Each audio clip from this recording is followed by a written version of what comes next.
Past Ajay బాబు arrest. ఇప్పుడు దీని మీద మనం ఈ సెన్సిటివ్ చాలాసార్లు మనం చర్చించాము.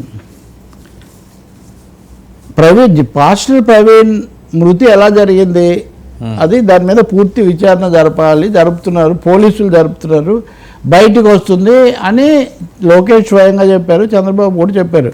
కేబినెట్ సమావేశం దగ్గర కూడా అది వచ్చింది.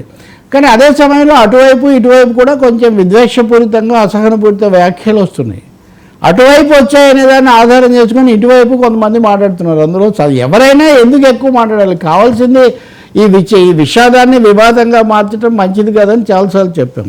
కానీ పాస్టర్ అజయ్ బాబు కూడా అలా తీవ్రంగా మాట్లాడిన వాళ్ళలో ఒకరు.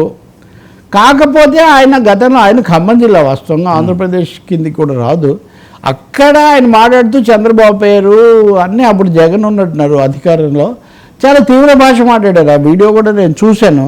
రెచ్చగొట్టే విధంగా ఆ భాష ఉంది. సార్, అజయ్ బాబు అయినా లేకపోతే అక్బరుద్దీన్ అయినా లేకపోతే రాజా సింగ్ అయినా ఏ మతం పేరుతో అయినా ఏ దేవుడి పేరుతో అయినా రెచ్చగొట్టే విధంగా, ద్వేషం పెంచే విధంగా, చిచ్చు పెట్టే విధంగా మాట్లాడితే సహించకూడదండి. వాళ్ళ మీద తప్పకుండా చర్య తీసుకోవాల్సిందే. అజయ్ బాబు దగ్గర పోలీసులు ఏమేమి సమాచారం రాబడతారు అది మనం చూడాలి. కానీ అజయ్ బాబుని అరెస్ట్ చేశారు కాబట్టి పాస్టర్ ప్రైవేట్ విషయంలో ఏదైనా మాట్లాడవచ్చు అని కొంతమంది దాన్నే పదే పదే ప్లే చేసి పోలీసులు చర్య తీసుకోవాలి, అరికట్టాలి, అదుపు చేయాలి. అంతేగాని దానికి విస్తృత ప్రచారం కల్పించి అది కూడా పొరపాటే కదా. అది కౌంటర్ ప్రోడక్ట్, అది హానికరమైన విషయం. ఎవరు మాట్లాడినా దాన్ని తప్పకుండా అరికట్టాలి.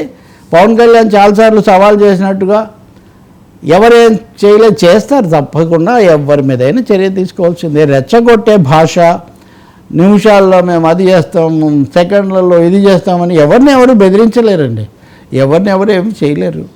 తప్పకుండా అజయ్ బాబు అది ఏదైతే చలామణిలో ఉందో, వ్యాప్తిలో, సర్క్యులేషన్లో, అది చాలా అభ్యంతరకరంగా ఉంది. ఆ వ్యాఖ్యలు అలా చేయకూడదు.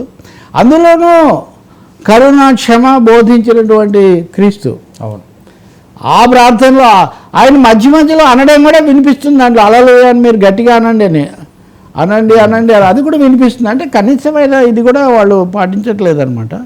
అలా అనకూడదు. వెంటనే ఇటువైపు నుంచి మన సంఘ పరివార సోదరులు రెచ్చిపోయి చూడండి అంటారు. మీరు చేసేది కూడా దాదాపు అదే జరుగుతుంది. కాబట్టి మతములన్నీ మాసిపోవును, జ్ఞానం ఒక్కటి నిలిచి వెలుగును అన్నట్టుగా ఒక మత సామరస్య దిశలో మనం పనిచేయాలి.